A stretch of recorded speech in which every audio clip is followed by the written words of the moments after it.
2025 has been a kind of wild year for open source models in particular. 2024 ended with Deepseek v3. I was really excited. Nobody else seemed to care. But then at the beginning of 2025, they dropped R1, one of the first ever fully open source reasoning models. And the result was chaos. Everything has changed so much since that dropped. But there was another open source model from China that dropped around the same time, and it was largely missed. That model is Qwen, and it's silently killing it in a lot of places, and I'm surprised it's not being talked about more. Even this tweet that I saw only got like 90 likes. There's a lot of good that is worth talking about with Qwen. It's more similar to something like Llama than it is to something like R1, but that doesn't stop R1 from affecting how good Qwen can be. There's a lot of wins we can take from Qwen, and I want to go deep on as many as we can so we can all benefit from these new models as they continue to show up. And obviously, we'll be playing with it in T3 chat as well. Before we can get there, though, quick word from today's sponsor. Back in the day, adding financial information to your app was basically impossible. Like getting a user to enter their bank info, terrifying. No one did it. But then a certain company came out, Plaid, and they made it way easier. That's really cool for your financial info, but what about all your other info? Things in your Google Drive, things in your Notion, things in your Jira board.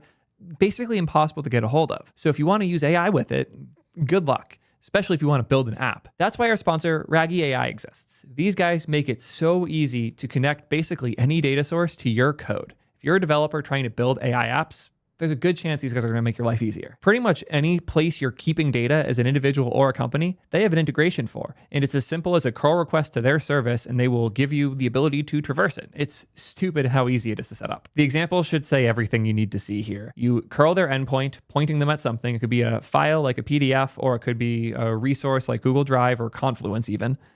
It will then index all of the data that it finds there, and now you can retrieve it or let your AI tools do that retrieving. It's so easy to set up. Thank you to Raggy for sponsoring. Check them out today at soydev.link/Raggy. Alibaba Qwen is on fire. Just look at the top results from the Hugging Face Open LLM leaderboard. All top 10 models are Qwen derivatives. That is an important detail that we need to make sure we understand. The idea of these derivative models. This is something I actually got a little bit of crap for with T3 chat, even though I was pretty clear when I released the R1 model on Grok what it was, but we probably should take the time to diagram these out and better understand what the hell we're talking about when we say derivative models. Yeah. Quick TLDR on what an LLM is. It is a bunch of weights. A weight is a direction. It points you towards something depending on certain characteristics. So when you have a bunch of words, the weights point you towards what the most likely next word is. God damn it. Chat's roasting me for the wrong it's. Y'all can't help yourself, can ya? A model is a collection of these weights that allow you to hand it words, and it predicts based on that tree of things what the most likely next one is by looking at the weights. If you have a sentence that's like, hello, comma, space, there are different things that could come next. It could be, hello, Tom. It could be, hello, Theo. It could be, hello, person who should have subbed already. Looking at you. Why haven't you hit the button? Less than half of y'all have. It's not that hard. You get the idea. The one that will have the heaviest weight, though, is hello, world. Because the number of examples most models have been trained on is really, really high. Hello, world probably exists more in that data than hello, Mark, or hello, Bob, or hello, Jane. And the weight is determined based on the words that you have, what word is most likely to be next. Open weight means that those weights, those prioritizations, which like the data for this is insane, like sometimes terabytes of data. Those weights are the model that determines what word is most likely to be next based on the words it already has. It's much more complex than that, but this mental model should help you understand, for the most part, how these LLMs work. So let's have a theoretical. Let's say we train a model, we'll call it Glenn. And on Glenn, we give it a bunch of hello worlds. So Glenn's model has 4 hello worlds and has 1 hello Jane. The weighting of Glenn is going to very strictly point you towards world. The weight for hello world will be like 4 times higher than hello Jane. So now Glenn has these weights. Glenn's an open source model, so let's take them. We have Glenn, we know what its weights are, but we want it to always say Jane. So this process usually is referred to as fine tuning. We're taking a model, it has weights, and we're trying to tune those weights in a different direction. You usually do this because you want the model to do certain specific things. But if you do this to an extreme And let's say that these Hello Jane inputs, these are coming from something else. Let's say we have a way bigger model. We'll call this one, I don't know, Deepseek T1. Deepseek T1 is a really powerful model that can generate great responses. But it's also a model that takes a lot of compute to run. Qwen's a model that takes a lot less compute to run. We can take prompts that we would normally give to Qwen, like let's say we give hello to Deepseek, and this will correctly output Hello Jane.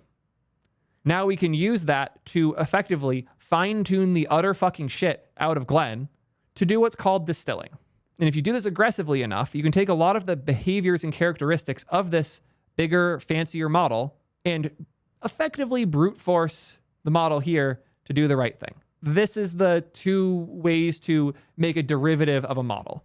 You can take a bunch of your own inputs and hand those to Qwen or whatever model to change its weighting, or you can programmatically generate an utter shitload of them with a more expensive model to distill the knowledge of this model into a smaller, more performant package.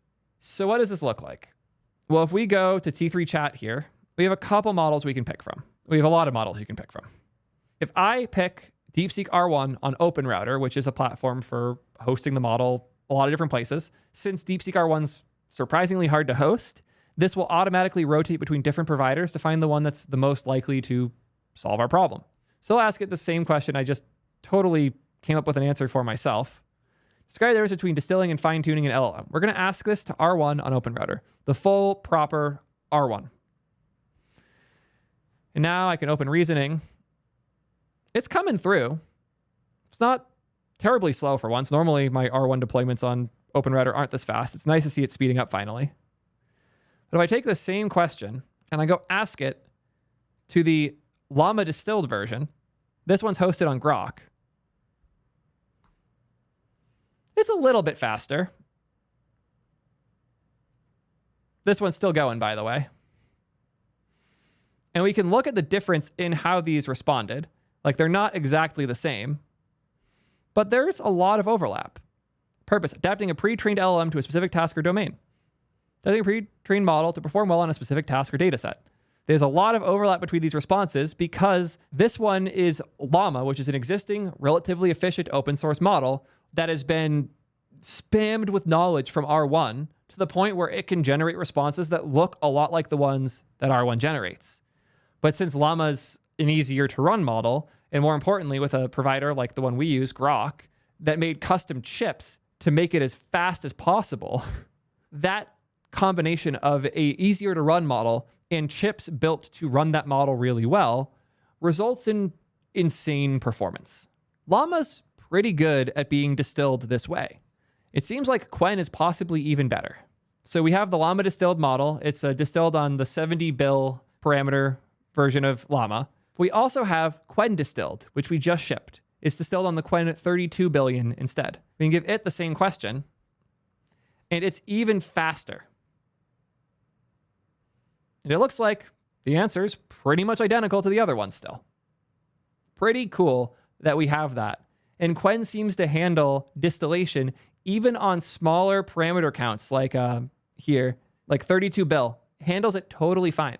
And if I switch this over to just standard Qwen and we regenerate it with that, we don't get the reasoning anymore. But now we're getting something that looks very, very different. Like the formatting of this post is different. The order of things is different. The content that we got here is fundamentally different because Qwen behaves very differently because its weights are super different from a version of Qwen, the same exact model, but this one is distilled on R1. So its weights are different, and as a result, it behaves different. And most importantly, since R1 has this concept of reasoning, where it plans before showing you the answer, having all those outputs and giving them to Qwen to distill it makes Qwen effectively hallucinate that it can think, which is so cool that you can take a normal LLM and make it a reasoning model by spamming it with examples of reasoning for long enough. So why do we care? What's going on with Qwen here? Why is it getting all these scores? Well, the reason it's getting these crazy scores is Qwen is very easy to train on from other things.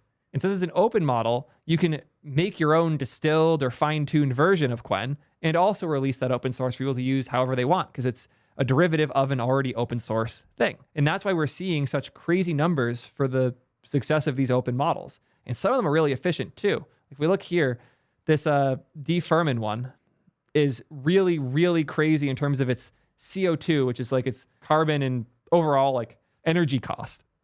If we sort by the score, you'll see 13 kg is one of the lowest numbers in here, despite being one of the best scores. These distilled models are stupid efficient. It is sadly somewhat annoying to like play with all of these models because there isn't a box running for them or a space defined for them. In the future, I'll go out of my way to make sure I have a way to actually show and play with them. But we can play with the ones that I just added, which are Qwen distilled and 2.5 32 bill. Both of these models are really, really good from my experience. They are weird though. I caught Qwen getting into some silly loops when I last tried. Solve advent of code 2021 day 6 in Python.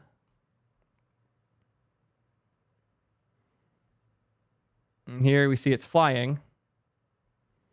And you'll see a lot of these wait nose, wait initial, but eventually it'll break out. Say this seems correct or something like that, and then break out of thinking and actually give an answer that is code that theoretically works. And yes, I know it's an R1 thing to loop, but I've, from my playing around with the Qwen distilled version, seen it looping and getting into those death spirals quite a bit more than I've seen it on other R1 distilled models or R1 itself. But it also burns through those loops really, really quickly. It is super interesting to see. I never would have guessed that Alibaba, of all companies, would have released an open model that is this flexible to be trained this way to be used in all sorts of different chaotic use cases. It is genuinely fascinating. I'll learn more about how this one's trained. This is the winning model from that leaderboard, by the way. The Qwen 2.5 72 billion base model was merged with itself to create a larger model. After that, the model was fine-tuned on a custom data set. Yeah. Fascinating. But it works. Appears to run really, really well, even if its utilization of energy is absurd. Versus the second place winner, it's a fine-tune of another similar model on the dataset Orpo DPO mix. It was trained as a generalist language model for a variety of text generation use cases, including support of agentic capabilities, role-playing, reasoning, multi-turn conversations, long context coherence, and more. And this is on Qwen 2.0, I believe, not even 2.5. We should probably actually take a look at Qwen itself. In the past 3 months since Qwen 2's release, numerous developers have built new models on the Qwen 2 language model, providing us with valuable feedback. During this period, we've focused on creating smarter and more knowledgeable language models. Today, we're excited to introduce the latest addition to the Qwen family, Qwen 2.5. It's dense, easy to use decoder-only language model. It's available in all these different sizes in base and structured variants. It's pre-trained already on their large data set, which is 18 trillion tokens. Significantly better at following instructions, generating long text, and understanding structured data. More resilient to the diversity of system prompts, which enhance role-play implementation and condition setting for chatbots. So if you're using this for something with a complex system prompt, it's way better now. And it seems like these base models are really catching on right now. When the official Deepseek R1 release happened, they had a couple models. R10 and R1, which were the main core reasoning models, the ones everyone was freaking out about. But the pieces down here got looked at a little less than they should have been. To support the research community, we've open sourced Deepseek R10 and R1, as well as 6 dense models distilled from R1 based on Llama and Qwen. Deepseek R1 distilled Qwen 32 billion outperforms O1 Mini across various benchmarks, achieving a new state-of-the-art result for dense models. This is so cool that the R1 32 bill, the light blue in the middle of these, is getting performance so close to O1 and often beating O1 Mini, despite not being a super heavy reasoning model. As a dense model, as they're calling it, it can run hilariously quickly, like I just showed in that demo. We're talking like 1,000 plus tokens per second versus OpenAI's best hitting like 180. Usually it's closer to like 70. We're talking a 10x plus performance win, way less energy being used, and responses that are very close. And as they called out in the page here, smaller models can be powerful too. We demonstrate that the reasoning patterns of larger models can be distilled into smaller models, resulting in better performance compared to the reasoning patterns discovered through RL on small models. RL's reinforcement learning. The open source Deepseek R1, as well as its API, will benefit the research community to distill better, smaller models in the future. Weird to come out with a new groundbreaking model like R1 and say, the real value here isn't how powerful and awesome our model is that you can use it to generate answers to make other cheaper models better. That's so cool. They, as I had mentioned before, fine-tuned a bunch themselves before releasing it. They could have waited for the community to do this part, because the community, as we've seen, absolutely would have done this part. But they didn't have to, because they went and beat us to it. And now they have all these distilled model options that you can pick from that run phenomenally and lets you get most of the benefit of something like R1, a reasoning model, and something way smaller and way easier to run. And the results speak for themselves. When you have something like Qwen that is built for that level of fine-tuning, and you have good data sources, the result is really good scores. And that's why we see all these random models that aren't being built by big companies. They're being built by people who think this is a good logo. And they're getting crazy leaderboard scores with open models trained on other open models with data they stole from open models. And it's so cool. This cyclic AIs improving AIs with AI isn't quite what I expected. I know the meme for a while has been AI is real when it can improve itself. It can now. It's not improving itself in the sense like R1 can't train a smarter model, but R1 can train another smaller model to be almost as smart as R1. So as long as we keep investing in these ground-breaking, really expensive to train things like O3 or Claude 4 or whatever they're doing next, GPT-5. What was Sam Altman's tweet today? OpenAI roadmap. I almost made a whole dedicated video for this. If you think that I just make a video whenever I have anything to talk about, here's me avoiding one I could have easily done and gotten a lot of views on. Know that I'm just covering what I think is worth talking about.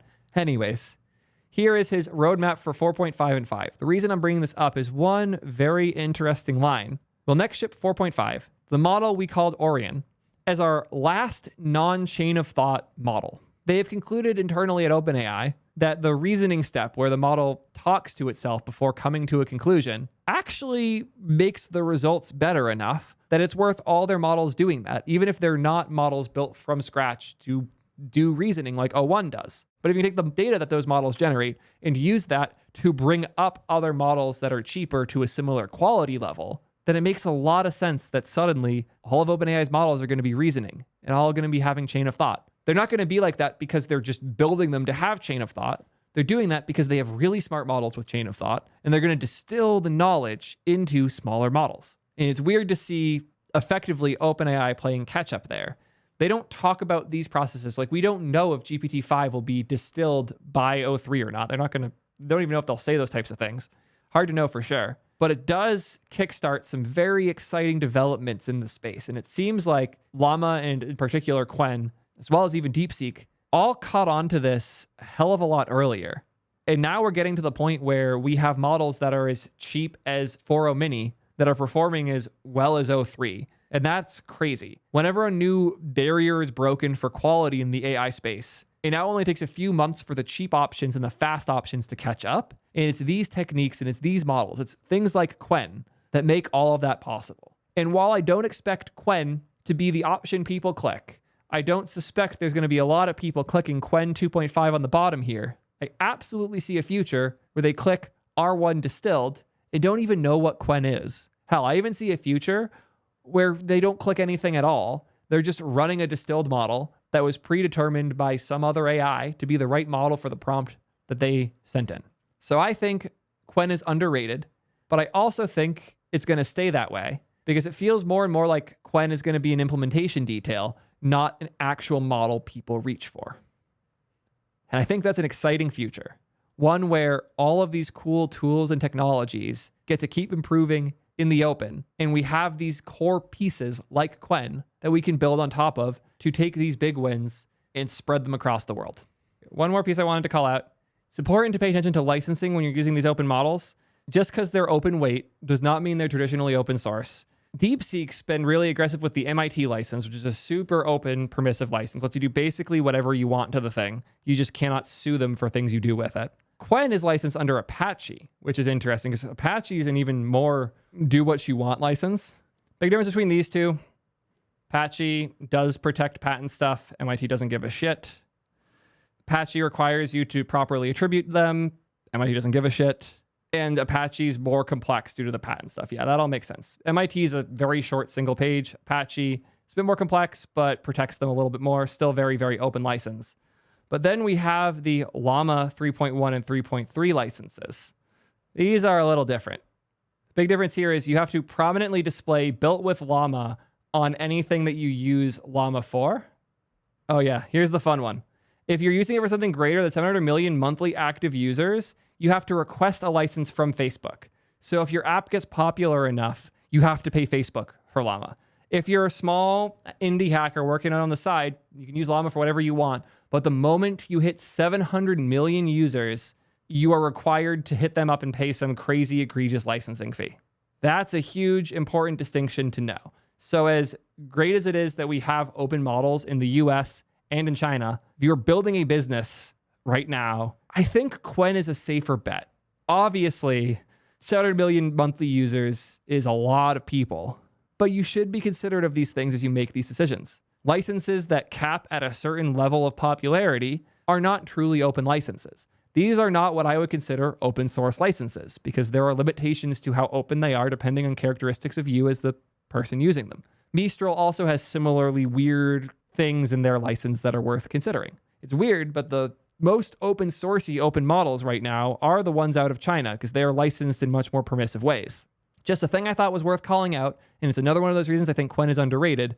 Apache is a much better license than whatever the fuck Meta is doing over here. So let me know what you guys think. Am I over-exaggerating? Is Qwen not worth looking at? Or is this actually kind of cool and helping you make a better model for where AI is going in the future? And until next time, peace nerds.